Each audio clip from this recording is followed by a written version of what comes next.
जरा एक सीन सोचिए। साल है 2026, फरवरी का महीना। इस्लामाबाद के एक वॉर रूम में पाकिस्तान के सबसे बड़े जनरल जमा हैं।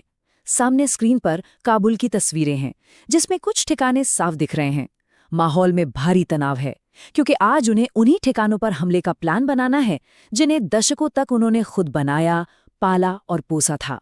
और फिर 27 फरवरी 2026 को पाकिस्तान के रक्षा मंत्री का ये बयान पूरी दुनिया में सुर्खियां बन जाता है। अब देखिए, पाकिस्तान के इतिहास को देखते हुए कोई भी सोचेगा कि ये खुली जंग का ऐलान भारत के लिए होगा, लेकिन नहीं, ये ऐलान जंग था अफगानिस्तान की तालिबान सरकार के खिलाफ। जी हाँ, वही तालिबान जिसे पाकिस्तान ने ही जन्म दिया, जिसे उसकी खुफिया एजेंसी ISI ने ट्रेनिंग दी और जिसे वो दशकों तक अपना सबसे बड़ा रणनीतिक हथियार मानता आया था।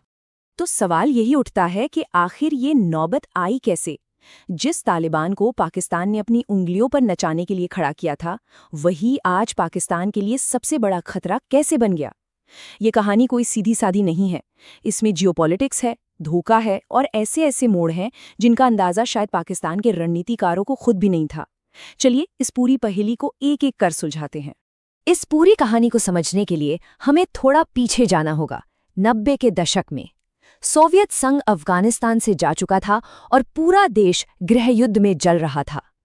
पाकिस्तान को अपने पूर्वी पड़ोसी यानी भारत से हमेशा एक डर लगा रहता था।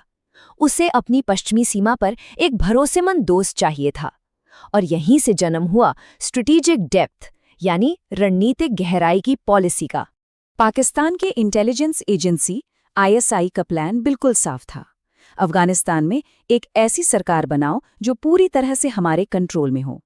एक ऐसी सरकार जो भारत के असर को अफगानिस्तान से कोसों दूर रखे और अगर कभी जरूरत पड़े तो भारत के खिलाफ पाकिस्तान को एक सेफ जोन दे।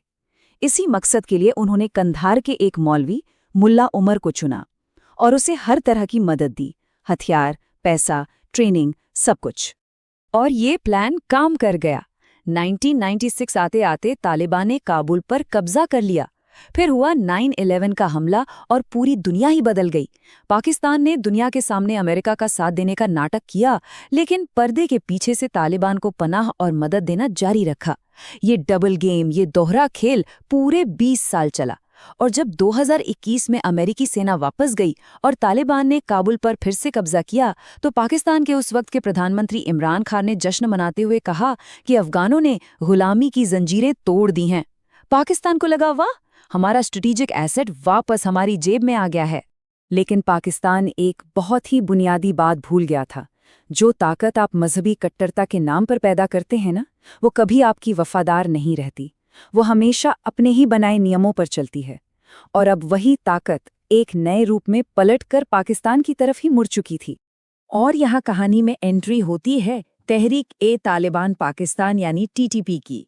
अब ये हैं तो वैचारिक तौर पर अफगान तालिबान के ही भाई, उन्हीं के साथ लड़े हैं। लेकिन जैसे ही पाकिस्तान ने वॉर ऑन टेरर में अमेरिका का साथ दिया, TTP ने पाकिस्तान को ही अपना सबसे बड़ा दुश्मन घोषित कर दिया।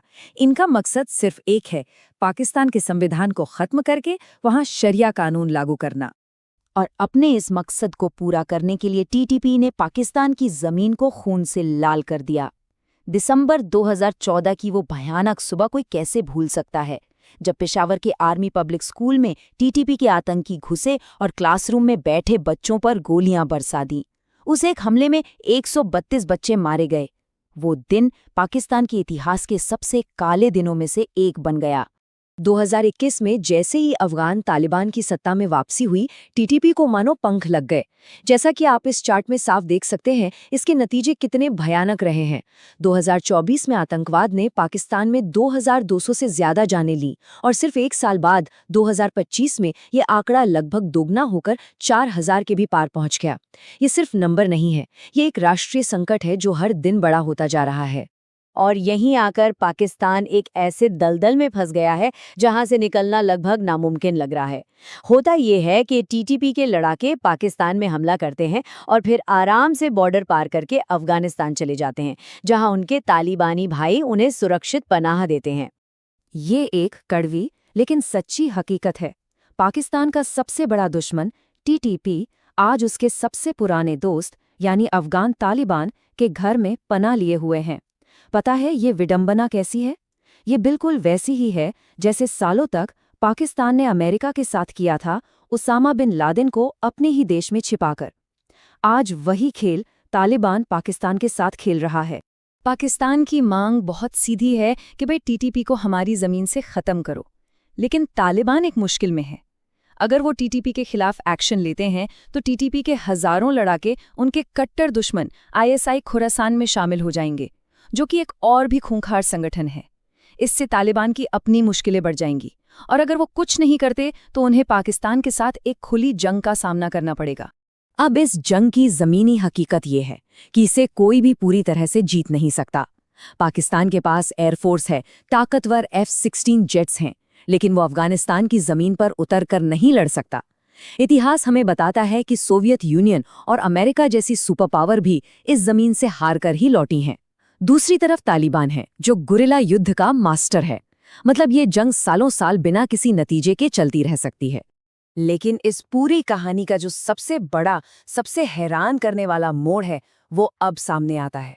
ये हमें वापस उसी सवाल पर ले जाता है कि पाकिस्तान ने ये सब कुछ शुरू ही क्यों किया था।